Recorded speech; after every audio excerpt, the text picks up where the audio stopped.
Cars published on February 12, 2018 by Steve Hanley February 12, 2018 by Steve Hanley. Porsche and Audi are both part of the vast Volkswagen automotive empire. That means each has access to any production or technology knowledge others in the group enjoy and vice versa. But that hasn't led to both companies putting out badge-engineered products like General Motors did for decades back in the days when the only difference between a Chevy and a Pontiac was the label on the trunk lid.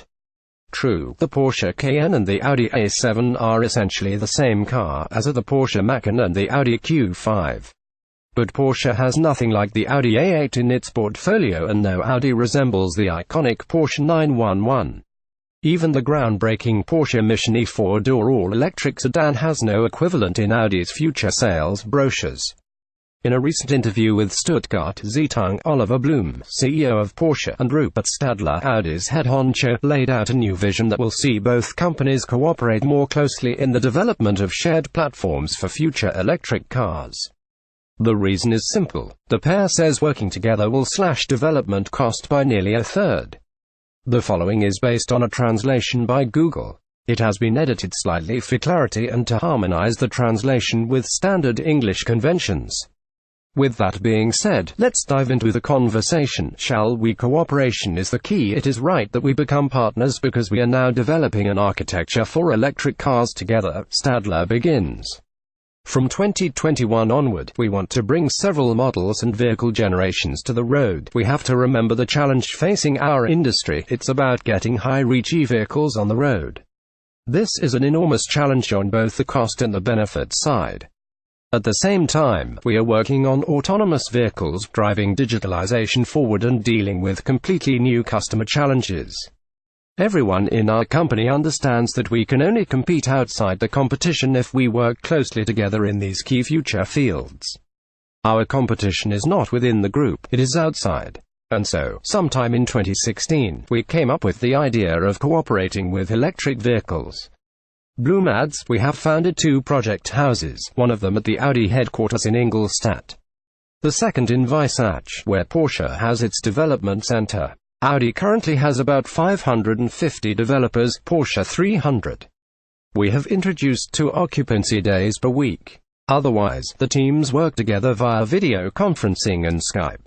We have distributed the responsibility so that every brand has the vehicle modules that best suits them.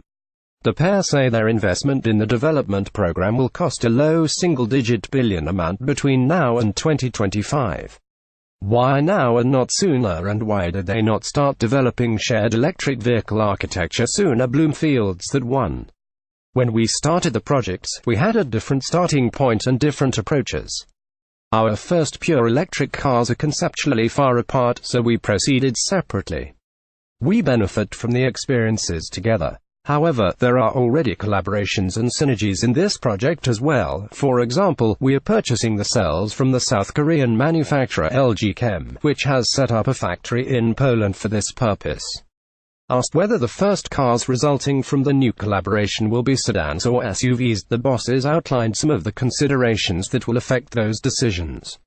Oliver Blume put it this way, during this year we will decide which models will start. 1. The kits we are developing now offer many possibilities. The CO2 requirements also play a role in the question of which model with which drive will come on the market and when. Market acceptance is also an issue. A lack of charging infrastructure is not helping, but Porsche, Audi, BMW, and Ford are jointly promoting the IONITY fast charging network that will see 400 chargers installed along major European transportation routes in the next 3 years. Blume says Porsche has been pleasantly surprised to find that 60% of its Panamera customers are opting for the new plug-in hybrid version, an indication that customer resistance to electric cars is weakening. We have a social obligation to make the world even more livable in the future, he says. Sustainability is an important strategic goal for us at Porsche. Great profits are not an end in themselves. Asked about the richly deserved recent criticism of the auto industry for its reluctance to jump into the electric car realm with both feet the way Tesla has, Blume offered this explanation: we want to convince with facts and actions. Of course, we also realize that the car industry is currently under criticism, which to a large extent we have caused ourselves. It's not just about the products, but also about sustainable production, ultimately the entire value chain. We ask ourselves this question: what is the purpose of an automobile company? Great profits are not an end in themselves. The profits serve to finance the future and take responsibility.